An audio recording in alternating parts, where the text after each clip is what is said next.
Bismillahirrahmanirrahim. Assalamualaikum warahmatullahi wabarakatuh. Kami daripada kumpulan kod kelas IC 120-2A2. Kami akan membincangkan tentang analisis kaedah fiqh terhadap isu berkaitan muamalah. Jadi saya memperkenalkan diri saya, Muhammad Zafran Azri bin Zahari, dan ahli kumpulan kami ialah Muhammad Zuhaili bin Zamri, Siti Nur Hazirah binti Husri dan Huzaifi bin Salamun. Okay, tanpa melengahkan masa, Huzaifi akan meneruskan pembentangan ini. Terima kasih Azri. Assalamualaikum Ustazah. Nama saya Huzaifi dan saya akan memperkenalkan pengenalan. Pengenalan muamalah Islam merupakan salah satu lapangan perundangan Islam. Bank-bank Islam telah menarik banyak bank-bank konvensional akhir-akhir ini. Tapi terdapat banyak isu yang mengetengahkan isu halal ataupun haram dalam muamalah kita. Jadi seperti yang kita tahu, muamalah Islam telah mengamalkan konsep takwa, ta'abud, iman, tauhid dan akidah. Dan seterusnya saya akan memberitahu isu-isu riba. Riba tu apa? Riba tu tambahan ataupun kenaikan yang kita tahu, tambah nilai atas pinjaman yang secara bersyarat daripada ataupun yang dijanjikanlah daripada penerima ke atas barangan ataupun pertukaran barang kita. Okey, jenis-jenis riba. Jenis-jenis riba ni ada yang besar, ada dua. Dan dua tu beranak jadi satu jadi tiga, satu jadi tiga dan semuanya 6. Yang pertama, riba hutang. Riba hutangnya ada dua bahagian yang kecil dan dia ni bermaksud yang besar lah. Maksud ialah hutang riba yang muncul dari hutang disebabkan tempoh. Okey, saya akan jelaskan daripada anak-anak dia lah. Anak dia yang pertama, al-qadr, riba al-qadr. Riba ni adalah manfaat ataupun tambahan daripada jumlah pinjaman pokok. Okey. Anak yang kedua adalah riba al-jahiliyah. Okey, apa maksudnya? Dia kadar ataupun manfaat. Okey, ini dua, kadar ataupun manfaat tambah lebih dari pokok sebab bayar lewat. Jika kita telah menjanjikan untuk bayar sekian-sekian tarikh dan kita gagal untuk bayar pada tempoh yang dijanjikan, dan itu dinamakan al-jahiliyah punya riba. Okey, seterusnya riba yang kedua adalah riba jual beli. Riba jual beli pun ada dua anak dia. So, apa maksud riba jual beli? Riba jual beli adalah bermaksud muncul daripada jual beli ataupun pertukaran dua barang yang sama, akan tetapi dia berbeza kuantiti ataupun berat. Okey, so saya akan explain antara dua anak ni. Yang pertama adalah riba an-nisa. Riba an-nisa ni apa? Riba an-nisa adalah dia sama jenis, dua barang yang sama jenis, pertukar ataupun tapi pertukaran dia dibuat secara tangguh, beransur-ansur. Okey, yang kedua adalah al-fadl. Fadl bermaksud sama seperti atas, dua barang yang sama tetapi sama jenis tetapi mempunyai kadar yang berat yang lain dan kuantiti yang lain. Seperti kita beli barang yang sama jenis, seperti kita beli macam beras kita beli beras yang sama, tetapi di dalam riba ini mereka mengurangkan kadar kuantiti yang ada di dalam beras tersebut. Jadi itu akan dinamakan riba al-fad. Terima kasih Ustazah. Assalamualaikum, saya Siti Nur Hazirah binti Husri akan membentangkan mengenai ar-rahnu. Apa yang dimaksudkan dengan ar-rahnu? Ar-rahnu berasal dari perkataan Arab iaitu rahana yang bermaksud menggadaikan. Dari sudut bahasa, ia adalah menahan atau tetap. Manakala dari segi istilah, ia adalah menjadikan sesuatu barang itu sebagai cagaran yang boleh dibayar ketika hutang tidak dapat dijelaskan. Menurut Kamus Dewan pula, ia bermaksud pinjaman wang dengan memberikan barang sebagai cagaran untuk menjelaskan hutang pada tempoh yang telah ditetapkan. Dari sini kita dapati bahawa gadaian menjadikan sesuatu barang atau harta untuk menjelaskan hutang yang perlu dibayar. Seterusnya adalah pensyariatan arhanu. Hukum menggadaikan barang berharga seperti emas adalah harus bagi memenuhi keperluan manusia yang dalam keadaan terdesak. Jabatan Mufti Perak telah menyatakan kegadaian adalah diharuskan oleh sebab-sebab tertentu seperti mana dalam firman Allah SWT dalam surah Al-Baqarah ayat 283 yang bermaksud, dan jika kamu sedang dalam perjalanan lalu kamu berhutang dan tiada memperolehi penulis, maka boleh diserahkan sahaja jaminan yang dapat dipegang. Dalam ayat ini, sebagai ulama salaf telah menjadikan ayat ini sebagai dalil bahawa barang jaminan itu hanya disyariatkan dalam transaksi di perjalanan sahaja. Walau bagaimanapun, sebagai umat Islam adalah menjadikan kewajipan ke atas kita untuk menguruskan urusan gadaian di kedai pajak gadai Islam atau lebih dikenali sebagai arahnu. Seterusnya adalah rukun-rukun arahnu. Sebelum menjalankan aktiviti arahnu, koperasi hendaklah memastikan 5 rukun gadaian ini dipatuhi. Antara 5 rukun tersebut adalah: yang pertama, penggadai.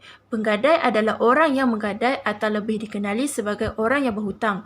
Yang kedua, pemegang gadaian. Pemegang gadaian adalah pihak yang memberi pinjaman kepada orang yang ingin menggadaikan barang. Yang ketiga, barang gadaian.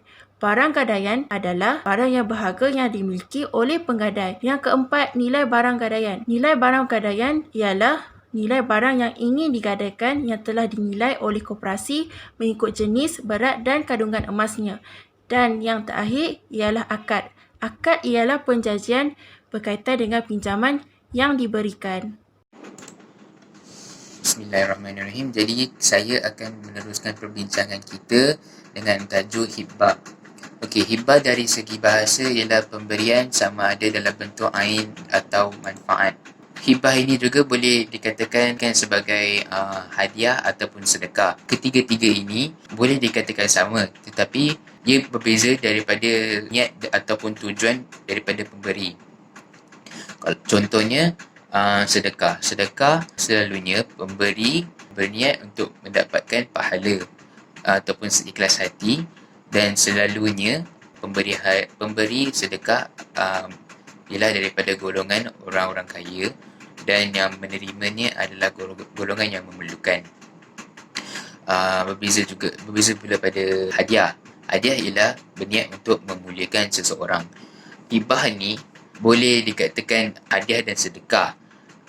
Akan tetapi hadiah dan sedekah tidak bermaksud hibah. Jadi seterusnya, hibah dari segi istilah ialah hibah merupakan suatu akad pemberian harta yang dilakukan oleh seseorang secara sukarela kepada seseorang yang lain ketika tempoh hidupnya tanpa sebarang balasan ataupun dipanggil sebagai iwat. Seterusnya ialah konsep hibah. Hibah dianggap sebagai hadiah pemberian kepada yang tersayang. Seterusnya dilakukan ketika pemegang harta masih hidup ataupun pemegang harta tersebut berada dalam keadaan yang sihat. Seterusnya boleh diberikan kepada waris ataupun bukan. Seterusnya boleh diberikan tanpa had.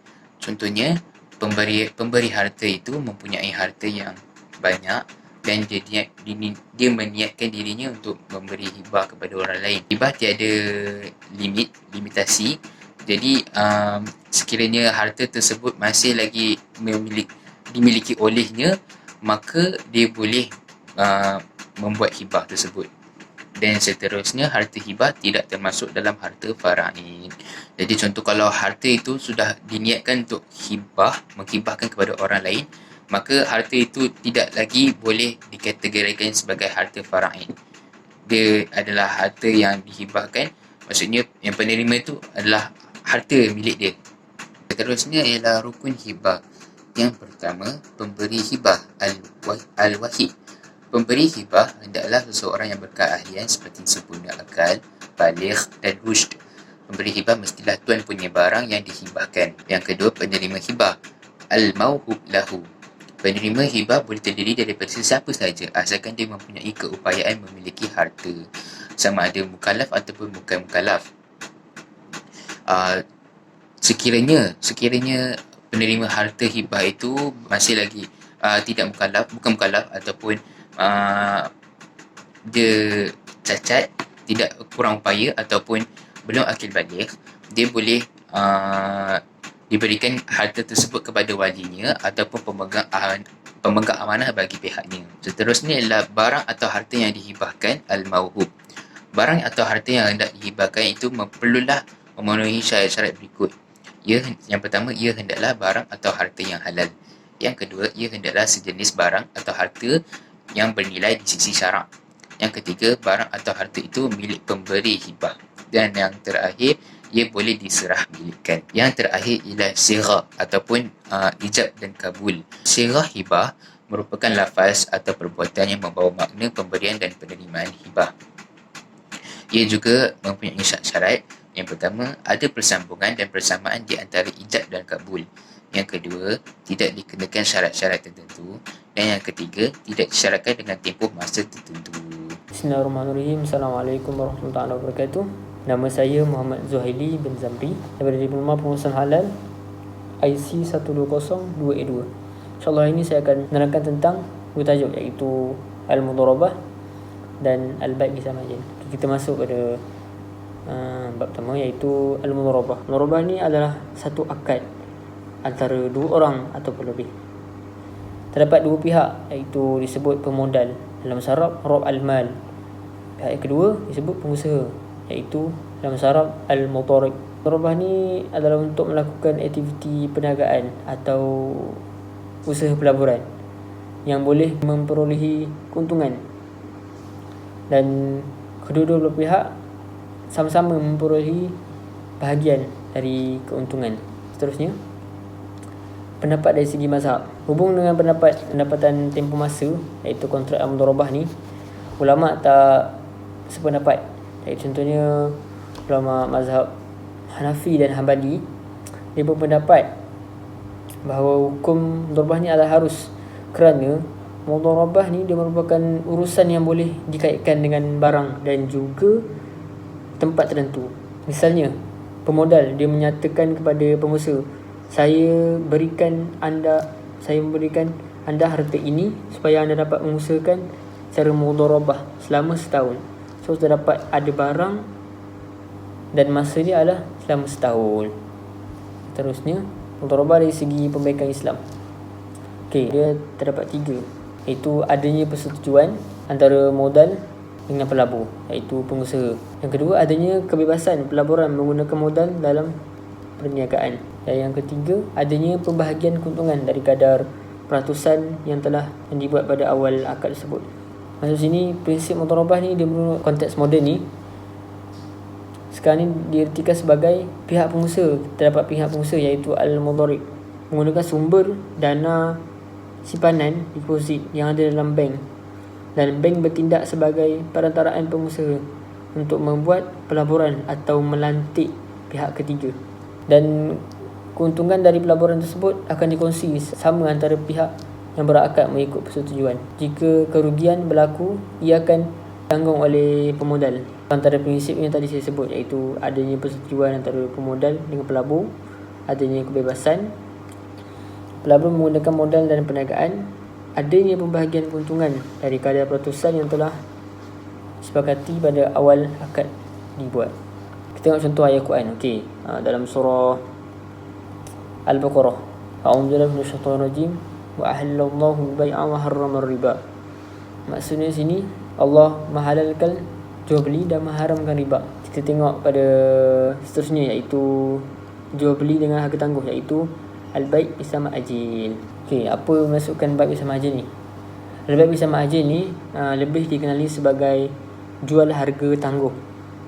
Dia adalah proses menjual sesuatu dengan disegerakan penyerahan barang dan ditangguh pembayarannya hingga ke satu waktu tertempoh yang telah ditetapkan. Satu kontrak perjanjian oleh pembiaya untuk membeli harta yang dikendaki oleh pelanggan. Pembiaya akan menjual semula harta yang dibeli itu pada pelanggan tersebut dengan harga pokok atau keuntungan. Namun pelanggan tersebut akan membayarnya secara bertangguh mengikut informasi yang ditetapkan dan dibayar dengan jumlah tertentu secara ansur-ansuran. Pembiayaan biasanya merupakan pihak bank. Kita ada dua, iaitu pembiaya. Pembiaya ni maksudnya penjual, pelanggan pembeli. So maksudnya pembiaya ni dia akan jual semula harta yang dibelinya itu So penjual dia akan jual harta dia kepada pelanggan, and then tapi dia jual harga yang dia ada tu dengan harga yang lebih tinggi, maksudnya harga pokok. So, pelanggan tersebut dia akan membayar tapi secara bertangguh, tu maksud dia. Contohnya kalau kita nak beli sesuatu, so kita tak mampu bayar terus, kita boleh bayar secara ansur-ansuran. Tu maksudnya baik pisah margin, jual beli dengan harga tangguh. Slide seterusnya, al-baik pisah margin ni dia terdapat 3 rukun. Rukun yang digunakan dalam muamalah jual beli yang mengikut hukum fiqh Islam. So rukun ni dia mesti ikut hukum fiqh Islam. Selain itu, proses pembayaran ini turut memerlukan transaksi sebagai bukti niaga. So kena ada bukti lah. Baik pisah margin ada terdapat 3 rukun. Okay, yang pertama, pelanggan dan pembiaya. Yang kedua, harga dan harga pembiayaan. Yang ketiga, lafaz akad ijab dan qabul. So apa maksud 3 rukun ni bagi pada pelanggan dan pembiaya? Urusan jual beli ni dia mesti melibatkan dua pihak, iaitu yang menjalankan jual beli lah. Mereka ni terdiri daripada terdapat pelanggan, pelanggan satu pihak, dan pembiaya satu pihak. So dalam transaksi bab pisah margin ni, penjual adalah merupakan pembiaya. So pembiaya ni terdapat dua kan. Pembiaya ni adalah penjual dan pelanggan ni adalah pembeli. So dua pihak di situ. Pembiaya ni dia akan bertindak sebagai penjual. Pembiaya ni dia akan bertindak sebagai, dia akan jual barang kepada pelanggan. Pembiaya ni dia akan bertindak sebagai penjual barang atau harga tersebut kepada pelanggannya dengan menggunakan harga yang tinggi. So maksudnya pembiaya ni asalnya dia kalau ikut mula-mula proses berniaga ni, pembiaya ni atau penjual ni dia membelikan barangan atau dia beli harta yang dikendaki oleh pelanggan daripada pembekal. So dia ada harga, dia beli satu barang. Yang penjual ni dia nak jual barang, so dia kena beli kat pembekal dengan harga yang ditetapkan. Lepas tu dia akan jual dekat pelanggan dia dengan harga yang lebih tinggi ataupun ada harga pokok, itu keuntungan. So pelanggan ni dia akan beli harta yang dijual oleh pembeli tu dengan harga yang ditetapkan. So itulah ada dua rukun, ada pelanggan atau pembiaya. So kedua-dua belah pihak ni dia mesti memenuhi syarat yang telah ditetapkan oleh syarak supaya urus niaga ni akan berjalan seperti biasa. Oleh itu pembiaya ni dia bertindak sebagai penjual dan pelanggan merupakan pembeli dalam transaksi melibatkan harta jual beli. Antara syarat-syarat yang perlu dipenuhi oleh, maksudnya syarat yang perlu ada untuk dua pihak ni, iaitu pelanggan dengan pembiaya, mestilah mukhallaf, iaitu baligh, berakal, cerdik dan saling redha mendai. Maksud sini contoh kan, ada pelanggan satu, pembeli satu. Bukan pelanggan, penjual dengan pembeli. Okey, orang yang jual ni orang yang berakal lah, orang dewasa jual. Dia jual dekat kanak-kanak yang tidak berakal atau tidak baligh. So bila dia jual dekat budak-budak yang kecil ni, so dah kecil kan, so dia tak berakal, so tak dapat fikir secara waras. So dalam situasi ni akan berlakunya penipuan. Kenapa saya sebut penipuan? Sebab contoh penjual ni dia jual, contoh dia jual nasi lemak RM1.50 dekat orang biasa, orang yang berakal. Tiba-tiba datang seorang budak dah kecil, abang saya nak beli. Tiba-tiba abang tu macam kau dah tipu orang ni. So budak ni, so dia akan cakap nasi lemak ni RM2.50. Apa itu? So akan berlakunya penipuan. So disebabkan pembeli tu dia tidak memenuhi syarat mukhallaf, iaitu contohnya baligh atau berakal. So di situ akan berlakunya penipuan dalam urusan jual beli. So itu rukun pertama. Tengok pada rukun kedua, harta dan harga pembiaya. Apa dimasukkan rukun kedua ni adalah harta atau barang yang dijual oleh pembiaya dan harga yang dibayar oleh pelanggan merupakan dua perkara yang diakadkan dalam urus niaga. So dalam harta ni kita kan ada 3 benda, maksudnya yang boleh jual lah barang tu. Yang pertama, barang tu mestilah suci, yang pertama. Yang kedua, bermanfaat. Dan yang ketiga, milik penjual, ataupun barang tu mestilah milik pembiaya, milik penjual lah. So apa masukkan dengan suci ni? Suci ni barang yang dibiayai dan harga yang dibayar itu hendaklah terdiri daripada barangan atau harta yang suci daripada hukum syarak. So kita mana barang tu mestilah bersih dari segi zatnya. So kita sebelum kita beli barang tu, kita tahulah barang tu halal ke tidak, elok tak kita makan. So kita jangan beli benda-benda yang tak suci lah. Kalau babi sasar lah, haram kan, tak boleh makan. Yang kedua manfaat. Manfaat. Barang biaya ni, harga yang dibayar itu mestilah terdiri daripada jenis barang atau harta yang bermanfaat dari segi hukum syarak. So kita beli barang ni mesti ada, tak kita beli barang sahaja dijual, okay? Kita kena belilah barang yang bermanfaat untuk kita. Dan yang ketiga, barang tu mestilah milik penjual atau pembeli. Maksudnya sini barangan atau harta yang dibiayai oleh penjual adalah milik penjual, sama ada melalui pembelian jual semula pada pelanggan atau melalui gadaian. So maksudnya bila barang ni kita membeli, kita nak beli dekat orang ni lah, atau orang tu dia jual barang bukan barang dia. So di situ terjadinya tidak sah barang tu, sebabkan barang tu bukan milik penjual.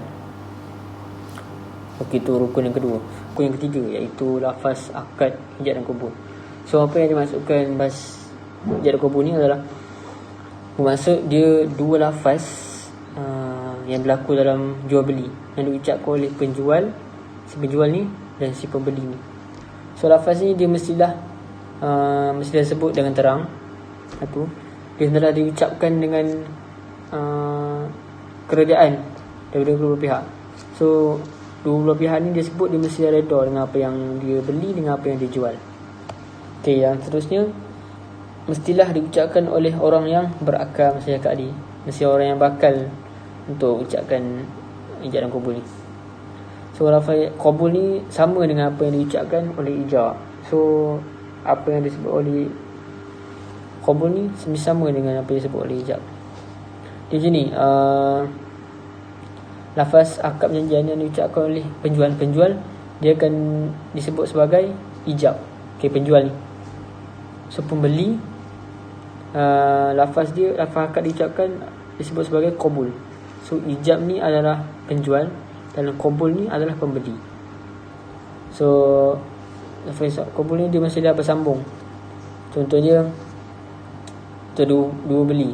Okey, cik, saya beli ya. Okey, bang saya jual. Nampak? Tu contoh satu lafaz ijab dan qabul dalam jual beli. Okey, seterusnya cadangan.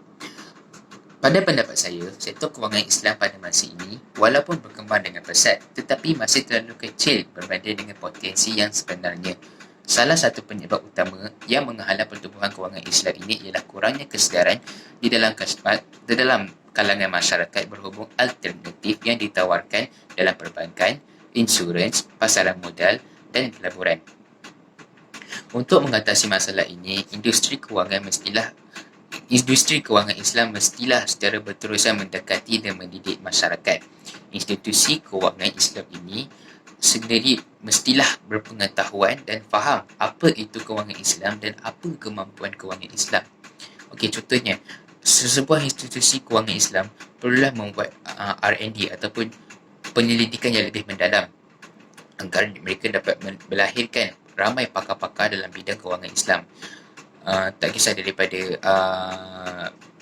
jawatan mana pun, contohnya daripada pengawal selia hinggalah ke ahli akademik. Mereka dapat mengetahui asas-asas kewangan Islam dan mereka dapat meluaskan lagi, kiranya macam mereka dapat mengeksploitasi lagi ilmu ini dan dapat membuka minda kepada masyarakat agar sentiasa mengikuti ilmu-ilmu Islam ini, tetapi daripada segi kewangan, kerana banyak kebaikannya dan banyak contoh-contoh yang boleh membawa kepada kemaslahatan masyarakat dan tidak membawa kepada penganiayaan, tak kisah daripada orang atasan ataupun orang bawahan.